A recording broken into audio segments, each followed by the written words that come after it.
अस्सलाम वालेकुम। इस हफ्ते भी चाइनीज़ फ्यूचर्स की बात कर लेते हैं सबसे पहले। और चाइनीज़ फ्यूचर्स काफ़ी ज़्यादा तेज़ी रही लास्ट वीक के अंदर, जिसकी वजह से ओवरऑल जो मोमेंटम था पूरे फार ईस्ट के अंदर, चाइना के अंदर, वो काफ़ी ज़्यादा तेज़ी का था। बहुत पॉजिटिव सेंटिमेंट्स थे। और चाइनीज़ फ्यूचर्स का अगर मैं बताऊँ आपको तो डी बार 3% ऊपर थे, जबकि HRC 2.5% up, coking coal 6.8% up था, जबकि आयरन ओर 2.7% के करीब अप थी। स्पॉट प्राइसेस की बात करें तो HRC की प्राइसेस भी ऊपर गई हैं उसी हवाले से। और पाकिस्तान के अंदर जो ऑफर्स आ रही थी HRC की, वो लास्ट वीक के अंदर 565 से लेकर 580-85 तक की ऑफर्स आ रही थी बेस ग्रेड्स के लिए, जो कि तकरीबन $5-10 के आसपास बढ़ी है as compare to last week. अगर स्क्रैप प्राइस की बात करें डोमेस्टिक चाइना के अंदर, तो वो भी बढ़ी है तेज़ी की वजह से और पॉजिटिव सेंटीमेंट्स की वजह से। तकरीबन $7 से $8 के करीब जो है वो उनकी मिल्स ने डोमेस्टिक प्राइसेस स्क्रैप खरीदने के बढ़ाए हैं। लेकिन कोई इम्पोर्ट की स्क्रैप कोई सुनने में नहीं आई कि इम्पोर्ट बल्क कार्गो कोई चाइना ने बुक किया हो, उसकी अभी तक नौबत नहीं आई।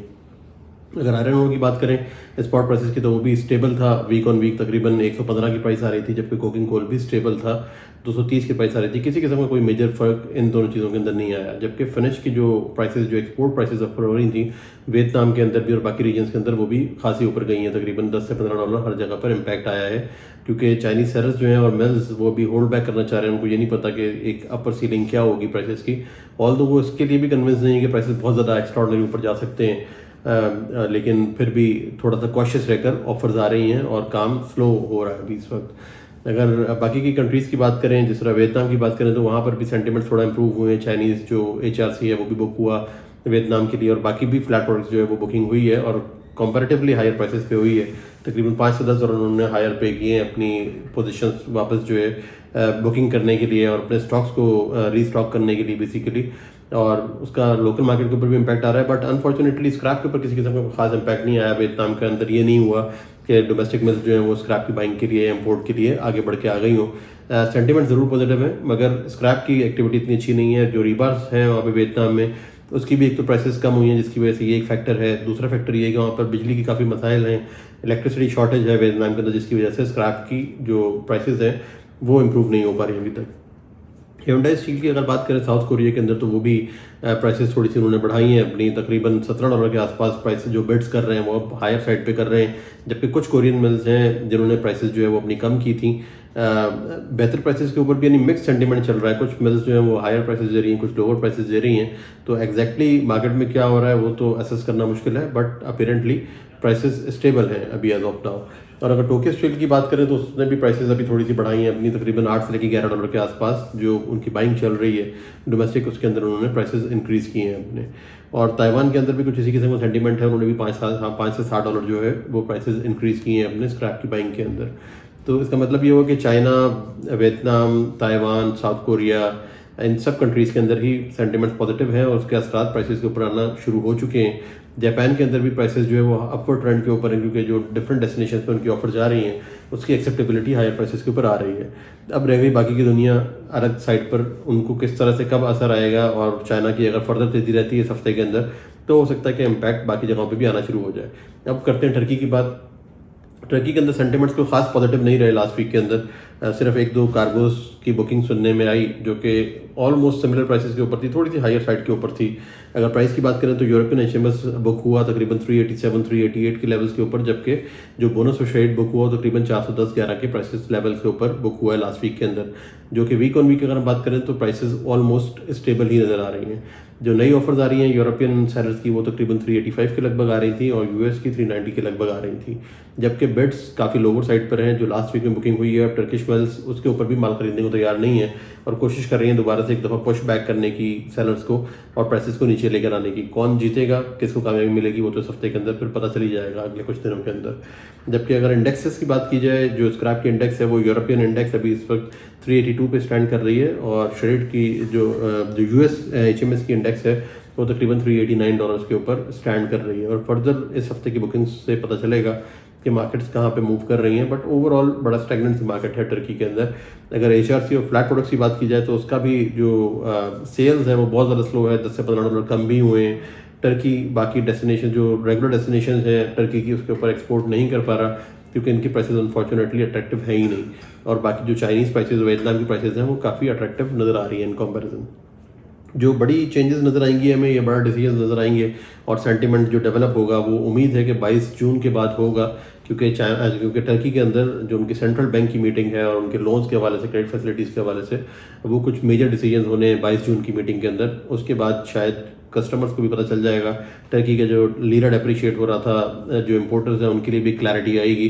हो सकता है कि उसके बाद कुछ जो है वो नए सेंटिमेंट्स क्रिएट हों, बट अगले हफ्ते के अंदर ईद की छुट्टियां होंगी जो कि टर्की के अंदर भी होंगी, और एक माहौल जो है वो छुट्टियों का ही बन चुका होगा, जिसकी वजह से हो सकता है कि अगले 10 दिन मार्केट इसी तरह के इसी ट्रैक के ऊपर रहे। बात रशिया और ईरान की अगर करें तो वहाँ पे प्राइसेस स्टेबल है, रशिया की प्राइसेस भी काफ़ी हद तक स्टेबल है, उनकी प्रेफरेंस अभी भी लोकल डोमेस्टिक मार्केट ही है, क्योंकि वहाँ पे प्राइसेस काफ़ी ज़्यादा बेहतर है as compare to other markets. But अगर रशियन रूबल थोड़ा सा जो है वो वीकर साइड पे गया तो हो सकता है कि आहिस्ता आहिस्ता जो सेंटिमेंट्स हैं वो एक्सपोर्ट की तरफ जाएं और रशिया जो है बाकी मिडिल ईस्ट मार्केट को या फिर किसी और मार्केट्स को एक्सपोर्ट कर सके। और ईरान के अंदर भी सेंटिमेंट बिल्कुल इसी तरह के थे, 490 के आसपास FOB बेसिस के ऊपर मिनट का प्राइस आ रहा है, जो कि स्टेबल है as compare to last week. Europe UK के अंदर जो सेंटिमेंट्स थे वो भी थोड़ा सा वीकर साइड के ऊपर ही हैं। जो डोमेस्टिक प्राइसेस हैं यूके के अंदर या यूरोप के अंदर, वहाँ पर थोड़ी थोड़ी सी कमी आई है, तकरीबन आप समझेंगे $4-5 की कमी आई है एक्सपोर्ट्स FOB प्राइसेस के ऊपर, जो लास्ट वीक में देखने में आई। जबकि ऑन द अदर हैंड जो उनकी डोमेस्टिक मार्केट है, डोमेस्टिक मिल्स की प्राइसेस है, वो भी ऐसा लग रहा है कि आहिस्ता आहिस्ता फर्दर नीचे ही जाती जा रही हैं, क्योंकि उनकी फिनिश की सेल अभी भी काफ़ी डिस्टर्ब है, HRC की सेल्स डिस्टर्ब है, लॉन्ग प्रोडक्ट्स की सेल्स डिस्टर्ब है। अगर रीबार की प्राइसेस की बात की जाए तो चाहे जर्मनी हो चाहे पोलैंड हो, वहाँ पर भी प्राइसेस अभी तक डिप्रेशन में हैं और आहिस्ता आहिस्ता नीचे ही जाती जा रही है, जिसकी वजह से वो प्राइसेस बढ़ के नहीं दे पा रहे हैं। बेनेलुक्स के अंदर अगर प्राइसेस की बात की जाए तो वो भी तकरीबन वीक ऑन वीक $2 के करीब कमी आई है उनके एक्सपोर्ट्स के अंदर, क्योंकि टर्की ने उस तरीके से बाइंग नहीं की और टर्की के ऊपर डिपेंडेंसी तो है ही यूरोप की, तो टर्की की एक्टिविटी ना होने की वजह से भी इस किस्म के नेगेटिव असरात नज़र आ रहे हैं। HRC किसी की कुछ डील्स जो है वो यूरोप के अंदर सुनने में आई, जो कि इंडिया से और वियतनाम से थी, और जो उसका प्राइस लेवल है वो भी तकरीबन 620-25 यूरो के आसपास है। और अपीरेंटली ऐसा लगता है कि प्राइसेस यहाँ पर काफ़ी बॉटम के करीब है। यूरोपियन मिल्स भी का भी यही अभी कहना है कि प्राइसेस हो सकता है कि इससे ज़्यादा नीचे ड्रॉप ना करें और यहाँ पे आके जो है वो रेजिस्टेंस आए काफ़ी ज़्यादा। But on the other hand मसला एक ही है पिछले 2 महीनों से कि सेल्स नहीं हो पा रही और जो प्रोजेक्ट्स है वो भी नहीं चल पा रहे, ना कंस्ट्रक्शन हो रही है, ना किसी किस्म का इंफ्रास्ट्रक्चर बन रहा है। तो ये ओवरऑल जो एक्टिविटी, जो रिसेशन वाली फीलिंग है वो अभी तक कंटिन्यू हुई और लास्ट वीक के अंदर भी यही कुछ देखने में आया। इटली के अंदर भी चीज़ें डिफरेंट नहीं थी। इटली की मिल्स ने कुछ जो है वो कॉइल्स की प्राइसेस को इंक्रीज़ किया है, डिस्पाइट कि उनकी सेल्स नहीं है, 20 यूरो के आसपास उन्होंने प्राइसेस बढ़ाए हैं। बट सभी जो मार्केट पार्टिसिपेंट्स उनका कहना ये है कि ये प्राइस शायद सिर्फ प्राइसेस को स्टेबलाइज करने के लिए है, जबकि इसका किसी किस्म का असर नहीं आएगा। हो सकता है कि जो प्राइसेस नीचे जा रही हैं उसको थोड़ा सा सहारा मिल जाए। USA के अंदर भी मिक्स सेंटिमेंट्स रहे लास्ट वीक के अंदर। कुछ मिल्स ने वहाँ पर प्राइसेस $40 पर शॉर्ट टन जो है वो बढ़ाई हैं, जबकि कुछ मिल्स ने जो है अपनी प्राइसेस $40 से $50 जो है वो कम किए हैं। और वहाँ पर भी एक मिक्स सेंटिमेंट है, किसी किस्म की सेल्स जो है वो बेहतरी की तरफ नहीं जा रही। ओवरऑल अगर इंपोर्ट्स भी देखा जाए तो वो भी अभी इस वक्त कम हो गई हैं USA के अंदर, अगर मंथ ऑन मंथ जायजा लिया जाए इंपोर्ट्स का उनकी। तो ओवरऑल जो सेंटिमेंट्स हैं US के अंदर भी वो काफ़ी किसी बाकी दुनिया से डिफरेंट नहीं है। इंडिया की अगर बात की जाए तो इंडिया के अंदर साइक्लोन का इशू था, जिस तरह पाकिस्तान के अंदर था। वहाँ के जो भी जो कोस्टल एरियाज़ हैं वहाँ पर काफ़ी ज़्यादा परेशानी थी और काफ़ी ज़्यादा वीडियोज़ और चीज़ें देखने में भी आई, और जिसकी वजह से जो गवर्नमेंट थी उन्होंने गुजरात के अंदर भी इवन मिल्स को जो है वो बंद करने का इंस्ट्रक्शंस दिए। और यानी मामला जो है वो शायद वो इस साइक्लोन की वजह से ओवरऑल सेंटिमेंट्स वीक थे वहाँ पर, या क्या वजह थी वो चीज़ सामने नहीं आई। बट ये है कि ओवरऑल सेंटिमेंट्स काफ़ी ज़्यादा वीक थे इंडिया के अंदर। अब हो सकता है कि मूविंग फॉरवर्ड ये साइक्लोन वाले भी इश्यूज़ ख़त्म हो जाए, फिर उसके बाद आगे कुछ बेहतरी हमें नज़र आए। बट अब उम्मीद है कि एक हफ्ते के बाद वहाँ पर मिल्स वापस जो है वो वापस अपनी वर्किंग के अंदर आ जाएंगी और अपनी एक्टिविटी नॉर्मल शुरू हो जाएगी। एक रीज़न इंडिया के अंदर डिप्रेशन की ये भी है कि DRI की प्राइसेस काफ़ी ज़्यादा फिजिबल हैं, जिसकी वजह से स्क्रैप की इंपोर्ट्स उतनी फिजिबल नहीं हो पा रही है जितनी कि पिछले दिनों में थी, पिछले महीनों के अंदर थी।